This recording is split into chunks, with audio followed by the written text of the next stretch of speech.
Hello ladies and gentlemen of BookTube, this is Sarah here. Welcome back.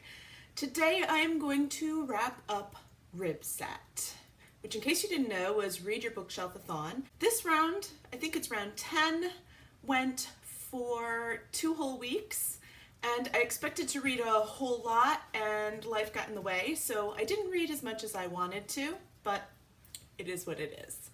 Also, if you remember, my goal was to read some of these books in this pile, and you see that the pile is still there, so that's a dead giveaway on how I did.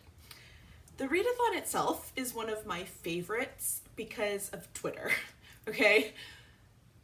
I am not like a Twitter crazy person, but I did set up for RYBSAT to notify me every time there was a post, and so my phone was blowing up for 2 weeks for sprints and everything else. It was like so much fun. Like seriously, there's always a sprint going on. Like the middle of the night in my time zone, there's sprints going on. In the morning, there's sprints going on. There's always a sprint. So it is so well run, and if you like Twitter or if you need encouragement, like totally do RYBSAT, okay? That's all I'm gonna say. So as for my poor performance, I read 3 books. The first book that I read was Under Her Skin by Adriana Anders. This came in one of my boxes, and this is, as you can kind of tell from the cover, a contemporary romance, although it is definitely on the grittier side of romance. It has themes of abuse, so trigger warnings for that. And this woman is running away from her ex-boyfriend, takes a job with this mean old lady, and next door lives an ex-convict, and the two of them inevitably fall in love. I wouldn't say it's cute because, of course, with the abuse and all of the things that she had to go through, it wasn't like a very pleasant read, if you understand what I'm saying, but it was a good read. My only peeves in this was that for someone who was abused the way, you know, at all, she really jumped into this relationship very fast. And I don't know if that would really happen in real life. I mean, within a week they were in bed with each other. I mean, you don't heal that quickly, I don't think. I mean, maybe some people do, but I don't feel like you would heal that quickly. And so that kind of irked me and kind of like really, you know, warnings. This is very steamy. Very, very, very steamy. So, you know, keep that in mind if you decide to pick it up. Then I read this beauty, Burn Baby Burn by Meg Medina, and I loved this, okay? If you haven't picked it up ever, pick it up because this is really, really, really good. I hesitate to say it's a historical fiction book because it takes place in 1977. I mean, I wasn't alive in 1977, but it doesn't seem so long ago.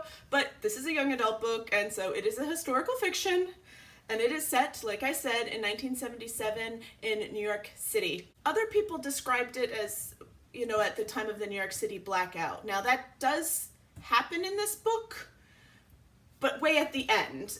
This is really focusing on this 44 caliber killer that was going around during this year and the impact it did have on teenage girls at the time.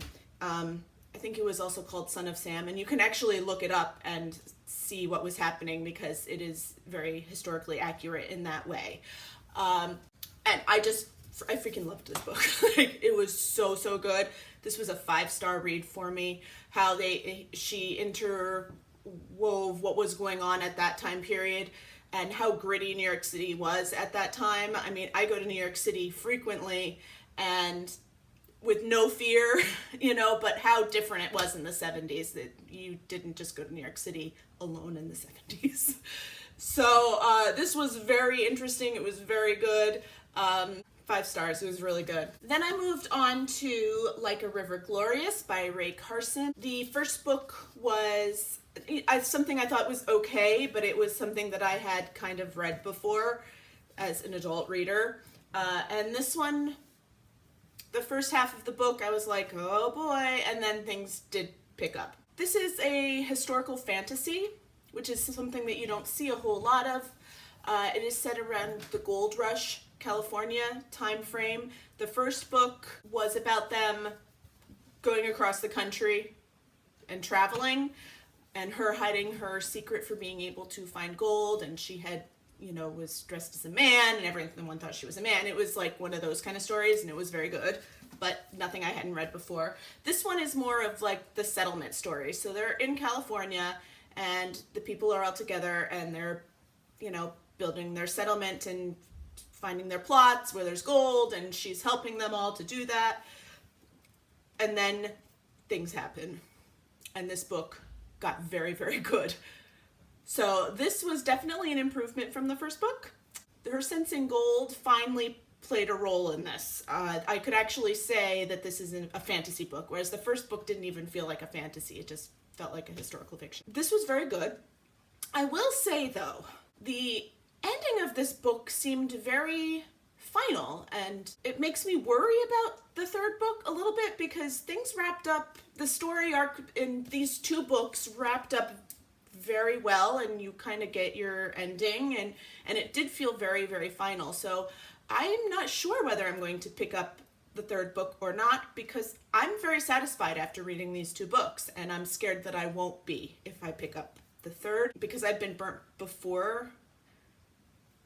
I'm looking at you, the mermaid books, yeah, where the first two wrapped it up and the third was like, what?